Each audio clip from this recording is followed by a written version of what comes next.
Burjeel Geojit financial service അവതരിപ്പിക്കുന്ന സമ്പാദ്യം എന്ന പ്രോഗ്രാമിലേക്ക് എല്ലാ മാന്യ പ്രേക്ഷകർക്കും സ്വാഗതം.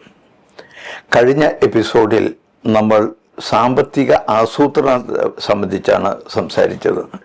ഇന്ന് സംസാരിക്കാൻ ഞാൻ ആഗ്രഹിക്കുന്നത് സാമ്പത്തിക അച്ചടക്കം സംബന്ധിച്ചാണ്.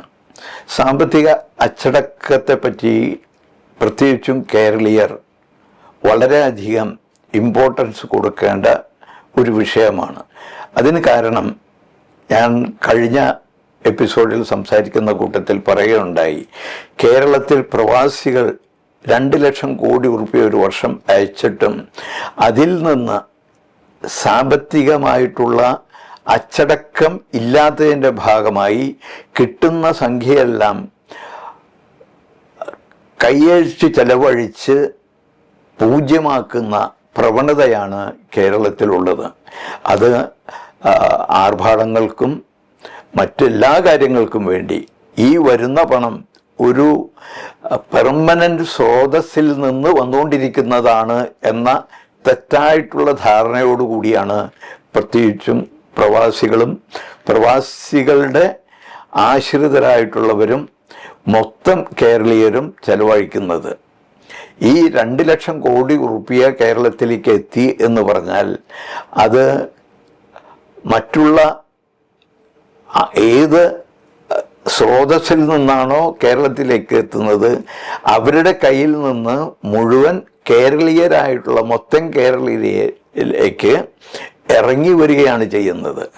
തൽഫലമായിട്ടാണ് അവർ തിരിച്ചു വന്നാൽ അവർക്ക് സകുടുംബം ജീവിക്കാൻ വേണ്ട വരുമാനത്തിന് വേണ്ട ഒരു സാമ്പത്തിക സ്രോതസ് ഇല്ലാതെയാണ് ബഹുഭൂരിപക്ഷം ആളുകളും വരുന്നത് എന്ന് ഞാൻ സൂചിപ്പിച്ചിരുന്നു. ആ അവസ്ഥ ഉണ്ടാവാൻ കാരണം നമ്മളുടെ സാമ്പത്തിക അച്ചടക്കം ഇല്ലായ്മ കൊണ്ട് തന്നെയാണ്. പ്രവാസികളായിട്ടുള്ള ഓരോ വ്യക്തികളും ഈ പ്രോഗ്രാം ദർശിച്ചു കൊണ്ടിരിക്കുന്ന ഓരോ വ്യക്തികളോടും സവിനയം എനിക്ക് പറയാനുള്ളത്, എൻ്റെ സുഹൃത്തുക്കളെ, നമുക്ക് കിട്ടിക്കൊണ്ടിരിക്കുന്ന ഈ സമ്പാദ്യം, ഇന്ന് കിട്ടിക്കൊണ്ടിരുന്ന ഈ വരുമാനം എല്ലാ കാലത്തും നമുക്കുണ്ടാവില്ല എന്ന് നമ്മൾ മനസ്സിലാക്കണം. നമ്മൾ വ്യത്യസ്ത നാടുകളിൽ ജീവിക്കുന്നു. ഈ നാടുകൾ നമ്മൾ അതിഥികളാണ്. നമ്മൾ പെർമനൻ്റായിട്ട് അവിടെ ജീവിക്കാൻ വന്നവരല്ല എന്ന് നമ്മൾ മനസ്സിലാക്കണം. നമ്മൾ നമ്മുടെ നാട് എന്ന ആ സത്യത്തിലേക്ക് നമ്മൾ തിരിച്ചു പോകേണ്ടതുണ്ട് എന്ന് നമ്മൾ മനസ്സിലാക്കണം. മാത്രമല്ല, നമ്മൾ നാട്ടിൽ ചെന്ന് കഴിഞ്ഞാൽ നമ്മൾ വിചാരിക്കും ഇനി അധിക കാലമൊന്നും ജീവിക്കാനില്ലല്ലോ എന്ന്.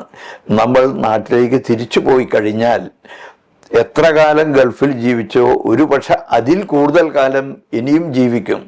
നിങ്ങൾ സംശയമുണ്ടെങ്കിൽ ഇന്നത്തെ മലയാളം പത്രം എടുത്ത് ചരമം പരിശോധിച്ച് നോക്കൂ. എത്രയോ ആളുകൾ മരിച്ചിട്ടുള്ളത് 85-90 വയസ്സിലാണ്. നിങ്ങൾ നാട്ടിലേക്ക് തിരിച്ചെത്തിയാൽ അത്ര കാലം ജീവിക്കേണ്ടി വരും. അങ്ങനെ ജീവിക്കണമെങ്കിൽ നമ്മൾ നല്ല കാലത്ത് ഗൾഫിൽ നിന്ന് ഉണ്ടാക്കിയ പണം നമ്മളും നമ്മുടെ കുടുംബവും മിതത്വത്തോടു കൂടി ചെലവഴിച്ച് അത് നിക്ഷേപമാക്കി മാറ്റി ആ നിക്ഷേപത്തിൽ നിന്ന് വരുമാനമെടുത്തുകൊണ്ട് ജീവിക്കാനുള്ള സാഹചര്യം ഉണ്ടാക്കുകയാണ് നമ്മൾ ചെയ്യേണ്ടത്. അങ്ങനെ ചെയ്യണമെങ്കിൽ നമുക്ക് ചെലവ് ചെയ്യുന്നതിൽ കൺട്രോൾ ഉണ്ടാകണം. അത് ഉണ്ടാവണമെങ്കിൽ ഒരു സിമ്പിൾ ഫോർമുലയാണ് ഞാൻ പറയുന്നത്. നമ്മുടെ എല്ലാ ചെലവുകളും എഴുതി വെക്കുക. ആ ചെലവിൽ അനാവശ്യമായത് ഏതെന്നും അത്യാവശ്യമായത് ഏതെന്നും ഐച്ഛികമായത് ഏതെന്നും എടുത്തെഴുതിയതിന് ശേഷം ഒരു 2-3 മിനിറ്റ് നമ്മൾ ചിലവാക്കേണ്ടതുള്ളൂ. അങ്ങനെ അത് ടോട്ടലി ചെയ്യുക. ഒരു ദിവസം ചെലവ് ചെയ്തതിൽ ഏതൊക്കെ അത്യാവശ്യം, ഏത് അനാവശ്യം, ഏത് ഐച്ഛികമെന്ന് ടോട്ടൽ ചെയ്ത് അങ്ങനെ ഒരു മാസം നമ്മൾ ചെയ്തു കഴിഞ്ഞാൽ അനാവശ്യമായ ചെലവുകൾ നിങ്ങൾ ചെയ്യുകയേ ചെയ്യുക, ഐച്ഛികമായ ചെലവുകൾ നിങ്ങൾ ചെയ്യുകയേ ഇല്ല. അങ്ങനെ ഒരു അവസ്ഥയിലേക്ക് നിങ്ങൾ എത്തിച്ചേരും. അങ്ങനെ വരുമ്പോൾ നിങ്ങൾ ആദ്യമായിട്ട് ഈ ഒരു കാര്യത്തെപ്പറ്റി ചിന്തിക്കുമ്പോൾ മനസ്സിൽ കരുതേണ്ടത്, എനിക്ക് കിട്ടുന്നതിൽ നിന്ന് ഇത്ര സംഖ്യ ഞാൻ മാറ്റിവെക്കും. അത് മാറ്റിവെക്കാൻ നിങ്ങൾക്ക് സാധിക്കണമെങ്കിൽ നിങ്ങൾ ഇത്തരത്തിലുള്ള ഒരു അച്ചടക്ക മാർഗം കൈക്കൊള്ളേണ്ടതുണ്ട്. അത് ചെയ്തിട്ടുണ്ടെങ്കിൽ തൽഫലമായി കാര്യമായിട്ടുള്ള മാറ്റങ്ങൾ ജീവിതത്തിൽ ഉണ്ടാക്കിയിട്ടുള്ള ആളുകൾക്ക് അത് നിഷ്പ്രയാസം സാധിച്ചിട്ടുണ്ട് എന്ന് എനിക്ക് മനസ്സിലാക്കാൻ സാധിച്ചിട്ടുണ്ട്. അതുകൊണ്ട് നിങ്ങൾക്ക് നിക്ഷേപിക്കാൻ താല്പര്യമുണ്ടാവും. അത്തരം കാര്യങ്ങൾക്ക് അതിനെപ്പറ്റി അറിയുവാൻ നിങ്ങൾ എൻ്റെ നമ്പറിൽ വിളിക്കുക, അല്ലെങ്കിൽ മെസ്സേജ് അയക്കുക. അതുകൊണ്ട് എല്ലാവർക്കും ഒരു നല്ല നാളെ വരട്ടെ എന്ന് ആശംസിച്ചുകൊണ്ട് നിർത്തുന്നു. നന്ദി, നമസ്കാരം.